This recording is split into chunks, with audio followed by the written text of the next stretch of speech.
Hello, welcome to my channel. তো এর আগের ক্লাসে তোমাদের আমি ডিপ্লোমার প্রথম ক্লাসে কম্পিউটারের পরিচয় করিয়েছিলাম, আর তোমাদের নোটপ্যাডে কি করে টাইপ করতে হয়, কি করে ফাইলকে সেভ করতে হয় আমি তোমাদেরকে দেখিয়েছি। তো আজকে আমরা দ্বিতীয় পর্বে আমরা চলে আসলাম। তো আমরা নোটপ্যাড ওপেন করে নিচ্ছি, নোটপ্যাডের ব্যবহার আমরা শিখব। তো নোটপ্যাড ওপেন করার জন্য আমাদের চলে আসতে হবে স্টার্টে এসে আমরা কোথায় যাব? অল প্রোগ্রামসে গিয়ে তো আমরা কোথায় যাব? অ্যাক্সেসরিজ, তাই তো? অ্যাক্সেসরিজে ক্লিক করব। ক্লিক করার পর আমরা নোটপ্যাড এখানে ক্লিক করব, লেফট ক্লিক করব, ঠিক আছে? মাউসের লেফট ক্লিক করব, লেফট বাটন ক্লিক করলাম। এটাকে বলা হয় ওয়ার্কিং স্ক্রিন, সেটা তো জানাই আছে তোমাদের। এই ওয়ার্কিং স্ক্রিনটা বড় করার জন্য কি করব? আমরা ম্যাক্সিমাইজ করব। মিডিলে যে এই চৌকো বক্সটা দেখছো, এটাকে বলা হয় ম্যাক্সিমাইজ, পাশেরটা মাইনাসটা মিনিমাইজ, আর এটাকে বলা হয় ক্লোজ। তাহলে আমরা পেজটা বড় করার জন্য কি করব? ম্যাক্সিমাইজ করে নেব। তো এর আগের দিন তোমাদের আমি দেখিয়েছি নিউ, ওপেন, সেভ, তাই তো? তাহলে নিউ এর কাজ কি? নতুন ফাইল তৈরি করার জন্য, তাই তো? নতুন ফাইল তৈরি করার জন্য আমরা নতুন করে পেজ নিচ্ছি, তাই তো? আর ওপেনের কাজ কি? কোনো ফাইল যদি আমরা সেভ করে রাখি, সেই ফাইলকে আমরা বের করে দেখছি, সেই ফাইলকে বের করছি, কাজ করছি।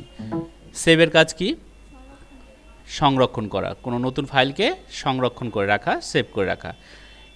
আজকে আমরা দেখব সেভ অ্যাজ পেজ সেটআপ কী করে করতে হয়, আমরা আজকে দেখছি, ঠিক আছে?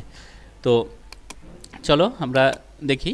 তো আমরা প্রথমে আমরা সেভ অ্যাজ করব। আচ্ছা, সেভ অ্যাজটা কি? সেভ অ্যাজটা হচ্ছে একই ফাইল ভিন্ন ভিন্ন নামে সেভ করার জন্য, ঠিক আছে? মনে করো তোমার একটা ফাইল আছে, আমি ফাইল একটি ওপেন করে নিচ্ছি, দেখি পাচ্ছি কিনা কোনো ফাইল তৈরি করা থাকলে। এর আগে সেভ করেছিলাম আমরা, কি নাম বলো তো? কি নাম বলো? রুবিনা। তো রুবিনার ফাইল দেখি, রুবিনা খাতুন। তো রুবিনা খাতুনের এই ফাইলটা আমরা এর আগের দিন তৈরি করেছিলাম, তো এটা সেভ করে রেখেছিলাম। তো আমরা আজকে সেভ অ্যাজ দেখব। সেভ অ্যাজের কাজ কি? সেভ অ্যাজের কাজ হচ্ছে একই ফাইলকে ভিন্ন ভিন্ন নামে সেভ করা। মনে করো এটা রুবিনা খাতুন তোমার ফাইল আছে, ঠিক আছে? এখন যদি মনে করি এই ফাইলটা রুবিনা খাতুনের ভাই বা বোনেরও প্রয়োজন, তাহলে দেখো শুধুমাত্র নামটা চেঞ্জ করলেই কিন্তু হয়ে যাচ্ছে, বাকি কিন্তু ফাদার্স নেম, অ্যাড্রেস সমস্ত কিছু কিন্তু একই থাকছে। তাহলে এই ক্ষেত্রে আমরা কি করব?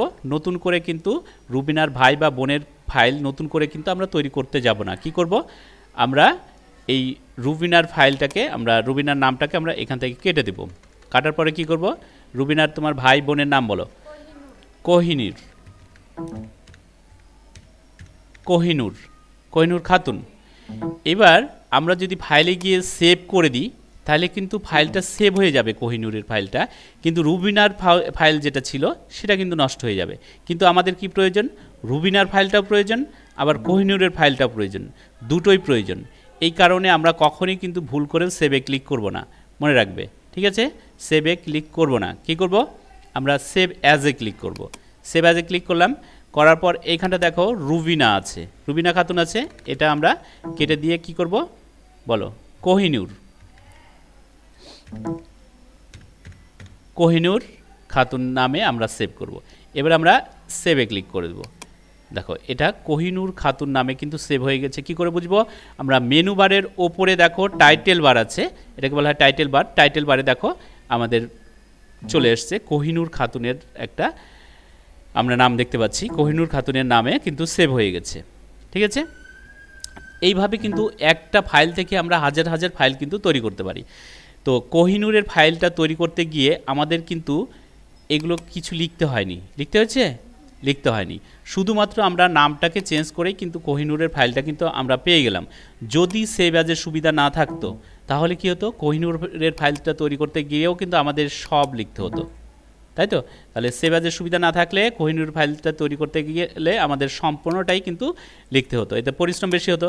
তাহলে শুধুমাত্র আমরা নামটা চেঞ্জ করেই কিন্তু কোহিনুর ফাইলটা তৈরি করতে পারলাম, সেভ অ্যাজের সুবিধা থাকার জন্যই।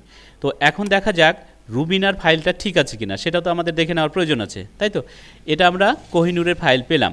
তো এবার দেখব আমরা রুবিনার ফাইলটা ঠিক আছে কিনা। তো সেক্ষেত্রে আমরা কি করব? ফাইলে যাব, ফাইলে গিয়ে আমরা ওপেনে ক্লিক করব। ওপেনে ক্লিক করে আমরা এখান থেকে সার্চ করব। এখানে আমরা নাম লিখেও বের করতে পারি, আবার এখান থেকে আমরা ড্র্যাগ করে নিচে নামিয়ে কিন্তু আমরা রুবিনার ফাইলটা কিন্তু খুঁজে নিতে পারি। রুবিনা খাতুন পেয়ে গেছি। এবার আমরা ওপেনে ক্লিক করব। তাহলে দেখো রুবিনার ফাইলটা কিন্তু ঠিকই আছে, তাই তো? রুবিনার ফাইল এখানে ঠিকই আছে। তো নতুন করে আমরা ফাইল কি পেলাম? কোহিনুর। কোহিনুর ফাইলে আমরা ওপেন করছি, ওপেনে ক্লিক করব। কোহিনুরের ফাইলটা আমরা এখান থেকে ওপেন করব। কোহিনুর খাতুন, এই যে দেখো কোহিনুর খাতুন নামে আমরা একটা নতুন ফাইল পেলাম। তো এইভাবে আমরা একটা ফাইল থেকে হাজার হাজার ফাইল কিন্তু তৈরি করতে পারি, ঠিক আছে? তাহলে সেভাজের কাজ কি হলো? সেভাজের কাজ হচ্ছে একই ফাইলকে ভিন্ন ভিন্ন নামে সেভ করার জন্য।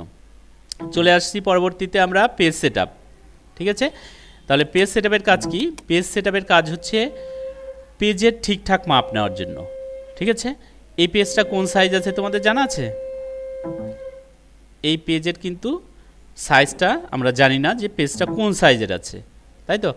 তো আমরা পেজের ঠিকঠাক মাপ নিয়ে নিব। সেই কারণে আমরা কি করব? ফাইলে যাব, ফাইলে গিয়ে আমরা পেজ সেটআপে ক্লিক করব। পেজ সেটআপে ক্লিক করলাম, করার পর এইখানে দেখো পেপার সাইজ, এইখানে দেখো প্রচুর সাইজ আছে, প্রচুর সাইজ আছে। আমরা কিন্তু যে কোনো সাইজ কিন্তু নিয়ে ব্যবহার করতে পারি, কিন্তু আমরা সাধারণত A4 সাইজ পেজটা বেশি ব্যবহার করি, ঠিক আছে? A4 সাইজ নাম শুনেছো? যেটা জেরক্সের পেজগুলো হয়, আমরা সচরাচর জেরক্সের পেজটা ব্যবহার করি, যেটা সেটা হচ্ছে A4 সাইজের পেজ। তাহলে আমরা A4 সাইজের পেজটা বেশি ব্যবহার করি, এই কারণে আমরা A4 সাইজের পেজটা এখান থেকে নিব, ঠিক আছে?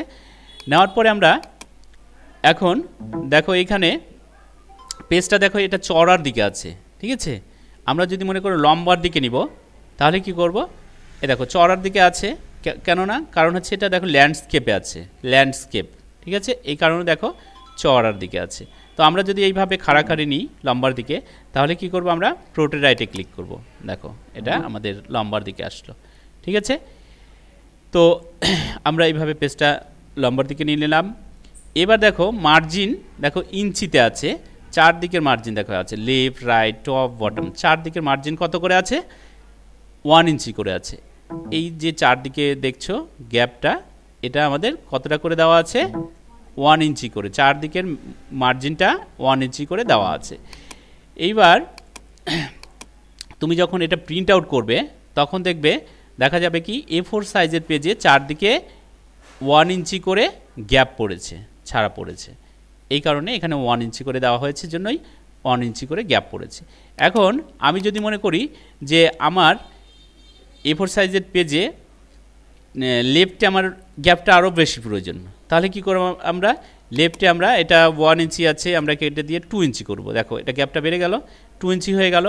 এখন আমরা রাইটে 1 ইঞ্চি রাখলাম। টপে যদি আমরা একটু বাড়াতে চাই, যে টপেও আমাদের গ্যাপটা আরও বেশি প্রয়োজন, তাহলে কি করব? টপে আমরা এখানে ক্লিক করব। ক্লিক করার পর আমরা এইখানটাতে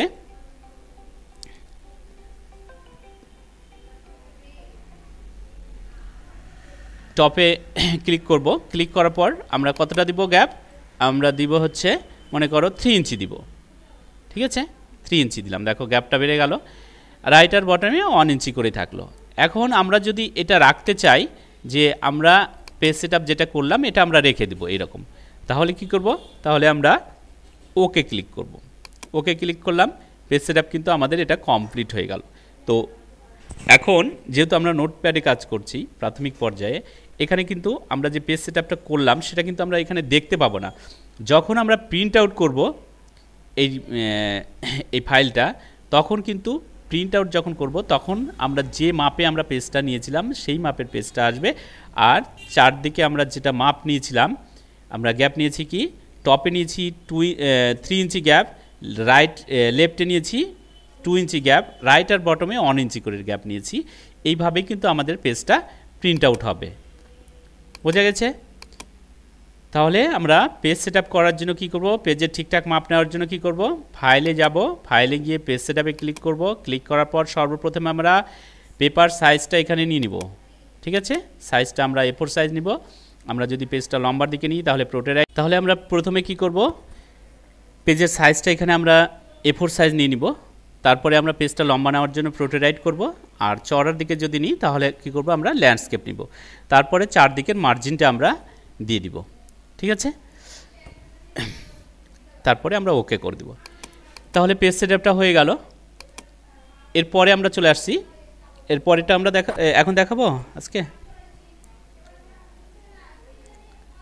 আচ্ছা, এরপরে চলে আসছি আমরা প্রিন্ট। আচ্ছা, প্রিন্টটা কি করে করবে তোমরা, আমি জাস্ট এখন বলে দিচ্ছি, পরে প্রিন্ট আউট করে দেখিয়ে দিব কিভাবে প্রিন্ট আউট করতে হবে। মনে করো এটা তোমরা প্রিন্ট আউট করবে, ঠিক আছে। তাহলে প্রিন্ট আউট করার জন্য কি করবে, প্রিন্ট আউট করার জন্য আমরা ফাইলে যাব, ফাইলে গিয়ে প্রিন্টে ক্লিক করব, ঠিক আছে। প্রিন্টে ক্লিক করার পর এই কম্পিউটারের সঙ্গে সিপিইউ এর সঙ্গে, আমাদের সিপিইউ যেটা চলছে সেই সিপিইউ এর সঙ্গে যে প্রিন্টারগুলো সেট করা থাকবে সেই প্রিন্টারগুলোর এখানে নাম দেখাবে। যে প্রিন্টারগুলো আমাদের সেট করা থাকবে বা ইনস্টল করা থাকবে সেই প্রিন্টারগুলোর নাম দেখাবে এখানে। কোনোটা এইচপি হতে পারে, কোনোটা স্যামসাং হতে পারে, কোনোটা এলজি হতে পারে, যে কোনো কোম্পানির হতে পারে। তো সেই প্রিন্টারগুলোর এখানে নাম দেখাবে। আমরা যে প্রিন্টারটাতে প্রিন্ট আউট করব সেই প্রিন্টারটাতে এখানে আমরা ক্লিক করব, ঠিক আছে। ক্লিক করার পর আমাদের এইখানটাতে যদি 10টা পেজ থাকে, এখানটাতে দেখা গেল 10টা পেজ আছে, সবগুলোই যদি আমরা একসঙ্গে প্রিন্ট আউট করতে চাই তাহলে কি করব, আমরা অলে ক্লিক করব। এখানটাতে আমরা অলে ক্লিক করব। ক্লিক করার পর আমরা প্রিন্টে ক্লিক করে দেব। তাহলে কি হবে, তাহলে এখানে যে 10টা পেজ ছিল সবগুলোই কিন্তু একসঙ্গে প্রিন্ট আউট হয়ে বেরিয়ে আসবে। আবার এই 10টা পেজের মধ্যে থেকে কোনো একটা পেজ যদি আমরা বেছে প্রিন্ট আউট করতে চাই তাহলে পেজেস এইখানটাতে আমরা সেই পেজেস নাম্বারটা এখানে দিয়ে দিব। দেখা গেলো 10টা পেজের মধ্যে থেকে শুধুমাত্র আমরা 5 নম্বর পেজটাই প্রিন্ট আউট করব, তাহলে পেজেস এইখানটাতে আমরা কি দিব, শুধু 5 দিব। 5 দিয়ে আমরা প্রিন্টে ক্লিক করব। তাহলে কি হবে, 10টা পেজের মধ্যে থেকে শুধুমাত্র 5 নম্বর পেজটা প্রিন্ট আউট হয়ে বেরিয়ে আসবে।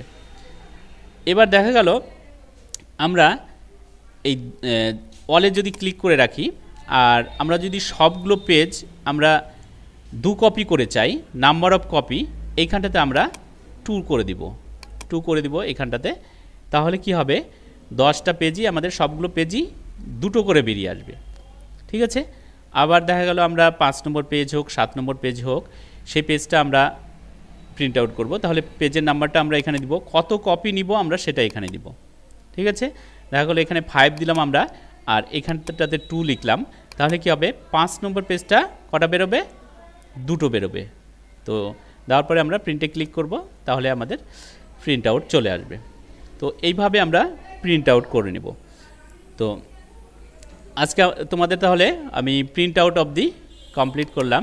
তো এরপরে আমরা ফাইলে চলে যাচ্ছি। ফাইলে আমরা এক্সিট পাচ্ছি, দেখো এক্সিটে যদি ক্লিক করি তাহলে আমরা এই প্রোগ্রাম থেকে, এই নোটপ্যাড প্রোগ্রাম থেকে বেরিয়ে আসতে পারবো। যেটা আমরা ক্লোজ বাটনে ক্লিক করে, দেখো কোনাতে ডান দিকে উপরে ক্লোজ বাটনে ক্লিক করেও কিন্তু আমরা এই নোটপ্যাড প্রোগ্রাম থেকে কিন্তু বেরিয়ে আসতে পারি।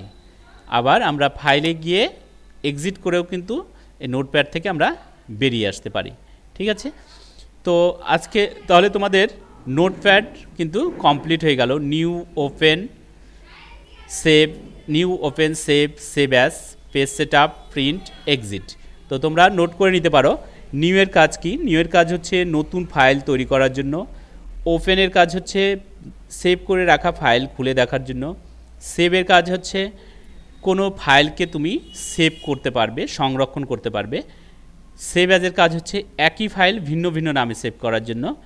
পেজ সেটআপের কাজ পেজের ঠিকঠাক মাপ নেওয়ার জন্য। প্রিন্টের কাজ কোনো ডকুমেন্টকে প্রিন্ট আউট করে বের করার জন্য। এক্সিটের কাজ এই নোটপ্যাড প্রোগ্রাম থেকে বেরিয়ে আসার জন্য। তো আজকে তোমাদের নোটপ্যাডের তোমাদের সেকেন্ড পর্ব এই পর্যন্তই। তো দেখা হচ্ছে পরবর্তী নেক্সট ভিডিওতে।